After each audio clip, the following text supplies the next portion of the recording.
Steve. Hey, Steve. I got them all. Hey there. How's it going? Yeah. Hey.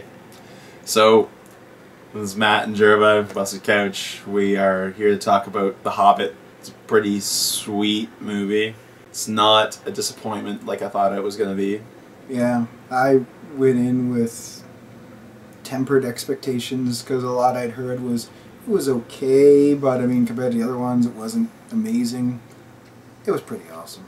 They've added in a fair amount of extra content through all the other various writings of Tolkien, and specifically they actually added stuff that makes it work better as an actual prequel to Lord of the Rings than just a retelling of The Hobbit. The content from the actual Hobbit novel is there, plus extras. The pacing is right on, in my opinion, with the movie. A lot of people are saying that the movie is bloated. I'm gonna actually kind of disagree with that. Yeah, I mean, it's honestly, it didn't feel like when it got to the end, I'm like, wow, this must be about the end, but it didn't feel like we'd gone almost 3 full hours. It felt like we were maybe 2 hours in. Like, from what I remember from the actual book, the segments that they cover were spot on. I'm going to wholeheartedly give it my recommendation. And now we're going to talk about the movie a little bit more in depth. So, spoilers are coming up now. It starts with a fairly prolonged prologue section. There's probably about 10 or 15 minutes of the film actually has Ian Holm as old Bilbo. Oddly, the day of his party that starts off when he leaves and everything in Fellowship, which is weird because he seems to be writing this whole story down from the start at that point. So apparently he writes the entire story of The Hobbit down in like one afternoon. It sets up how Smaug took the home away from the dwarves. Then it goes into younger Bilbo, who is actually really, really good. It's something Freeman. I'm gonna go with Martin. Martin? Martin It's not sounds Gordon. right. It's definitely Martin not Gordon. sounds right. But yeah, he did a really good job of acting as Bilbo. So yeah, they're in Bag End, and Gandalf shows up while he's smoking his pipe, and Gandalf is standing there, and Bilbo says good morning, and then they go into this whole thing about, well, what do you mean? Do you want me to have a good morning, or are you just stating that it's a good morning, or? And Bilbo seems very confused, and then Gandalf tells him he wants to go on an adventure. And he says no, pretends to be very interested in his mail, and quickly runs in and shuts the door. And then Gandalf marks it with an elven rune, and the next thing Bilbo knows, a whole bunch of dwarves show up and eat all his food. Yeah, it was. I liked how they just trickled in, and I can't remember the dwarves' names. I'm really bad with that.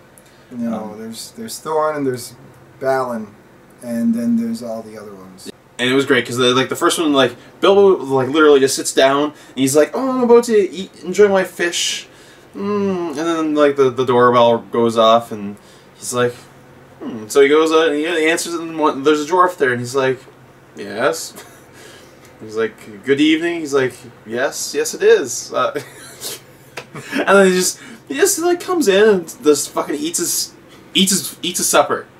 And he's like, "You got more?" And then like another dwarf shows up, and then they go into his pantry and they start like going through stuff. Yep. I've heard a lot of people say that the starting was fairly slow. I didn't think it was at all. It moved along well. It was well paced, but also, you know, it's the lighthearted part before all the killing and running and more killing part of the story happens. And there's a lot of characters they have to introduce and at least make them somewhat memorable, which they really are. Like, yeah, I remember all of their faces and everything. Yeah, like they all have very distinct looks and personalities. Yeah.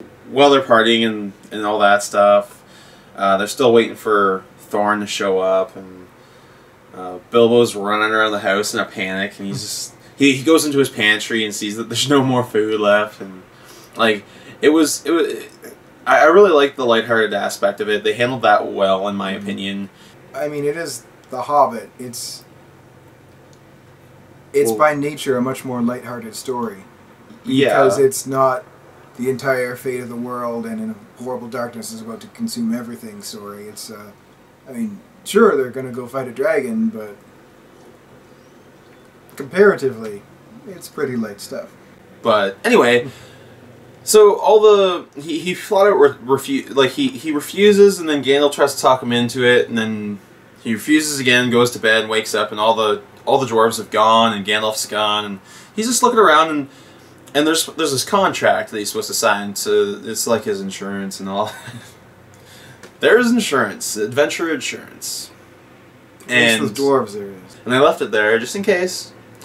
And he's just like standing there, and he's like thinking about it, and he's like, and then it just cuts to him running, and he's like, "I'm going on an adventure."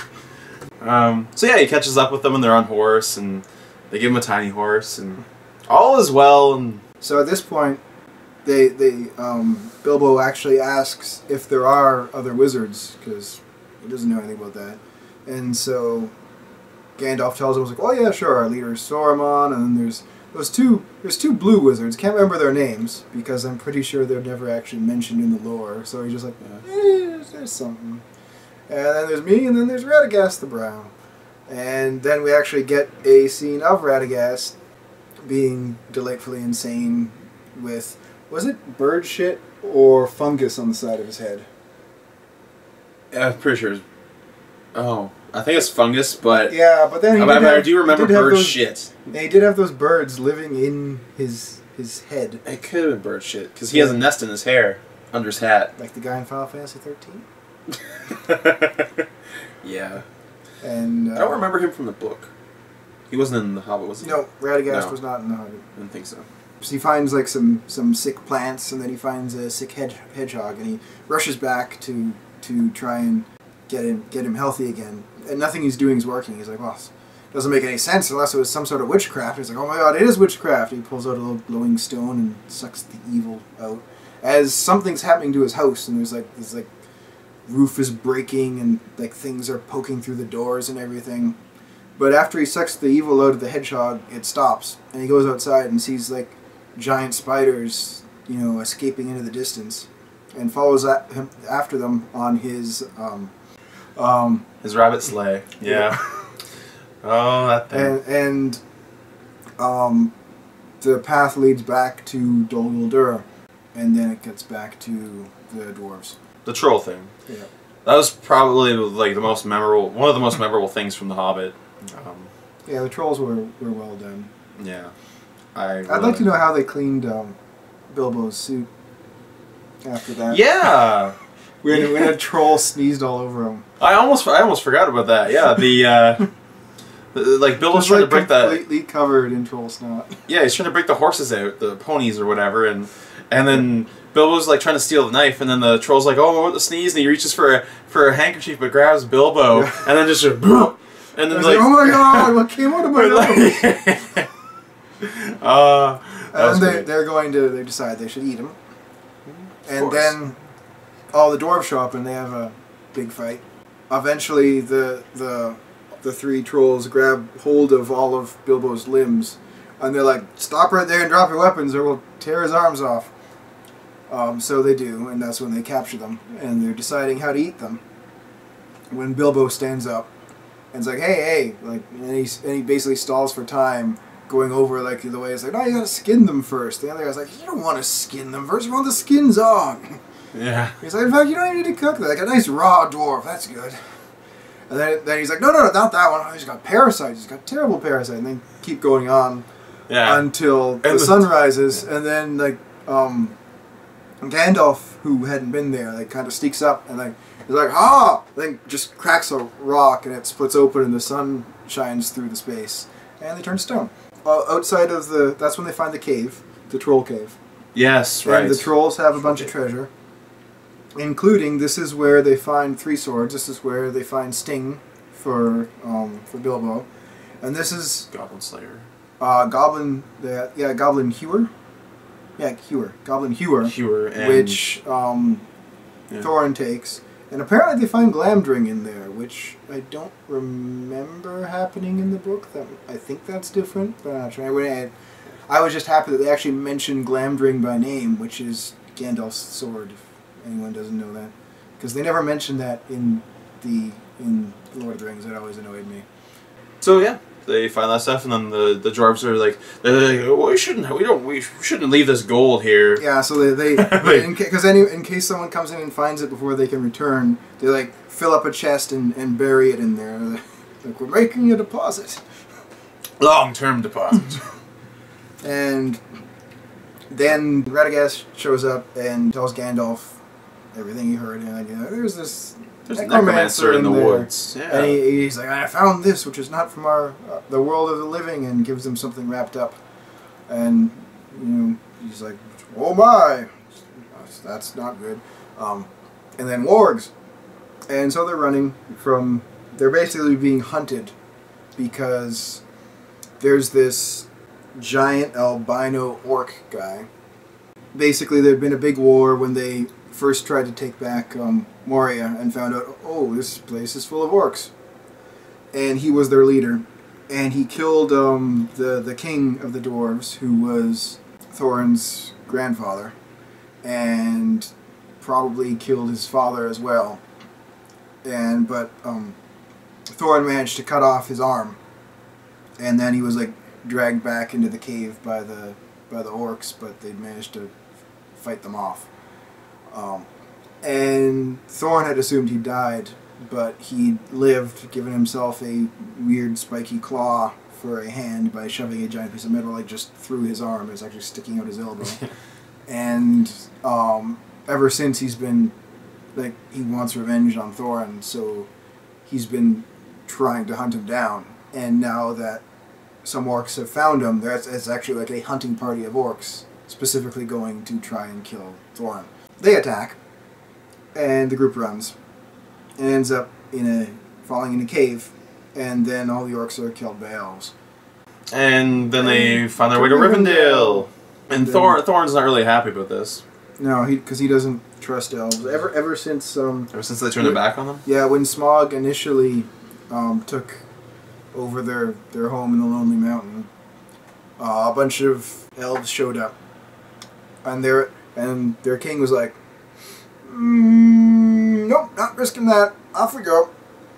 And Thorin's been pissed at them ever since. Like, not just them, any and all elves. Yeah. Because they never got any help taking back their home. So he really does not want to go to Rivendell.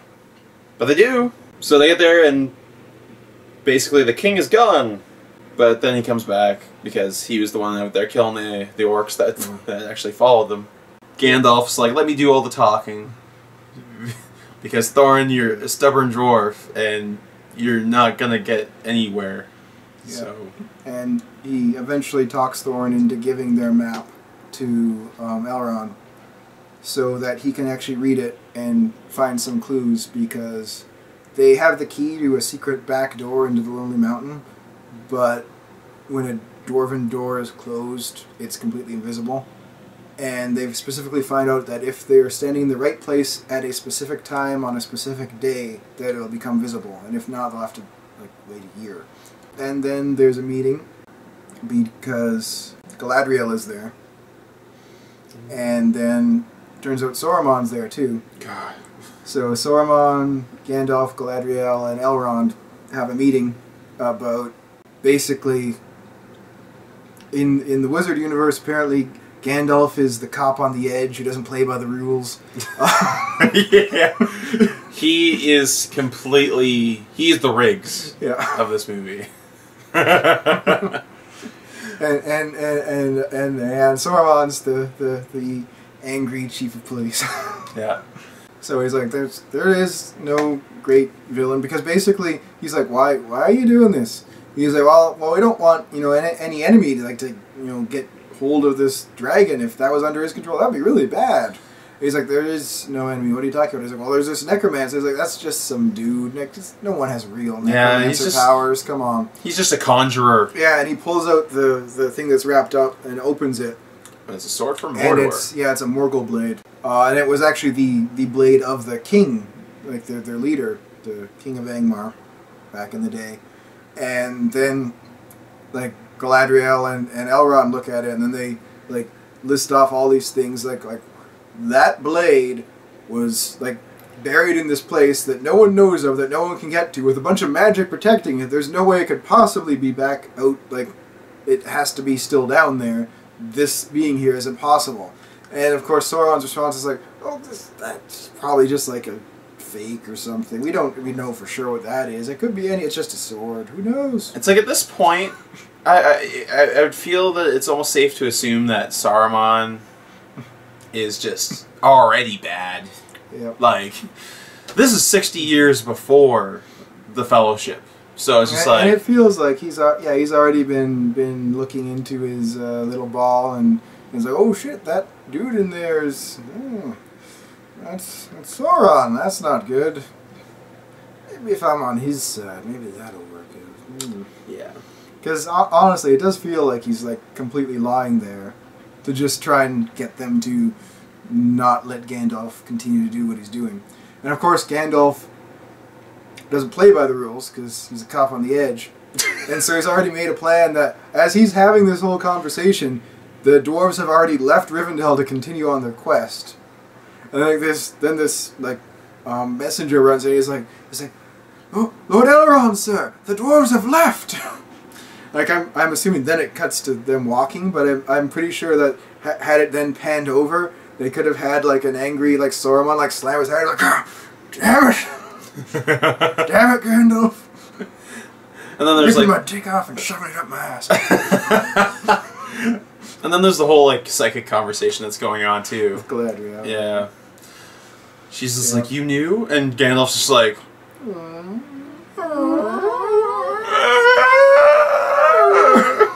that whole scene was really awesome. Anything with Galadriel is generally awesome. I like the moment between them, and then she does some sort of ninja Batman vanish when Gandalf isn't looking. I'm wondering, because I don't think they ever... well, I don't think they were ever involved with each other. No, it's not that. It's because he has one of the 3 rings. Yeah. But I don't think they ever had that in the original Lord of the Rings. Like, the movies. I don't think they ever mentioned that. Oh, they never mentioned that. I don't, yeah. The 3 elven rings, he has one of them. Yeah. Gandalf has one of them. They never mentioned that. Yeah, I don't think they ever... Because in the books, you find that out right at the end, in like the epilogues, when they're going to the Grey Havens and everything, at the end of Return of the King, that he has... Because all 3 owners of the elven rings all get on the ships and leave Middle-earth. And he's one of them. But, yeah, in the movies, they never actually... They never mentioned it. So I'm wondering if in these movies at some point they'll mention like, surprise. Because he's got one, and Galadriel has one, and is it Elrond or Celeborn? I think it's Elrond. I think it's Elrond too. Even though Celeborn's like the king guy, he's like, I didn't get one. That guy's not even an elf. Why does he get one? At least I get to bang Galadriel. I'd do it. Would you? Tell us in the comments below, yes.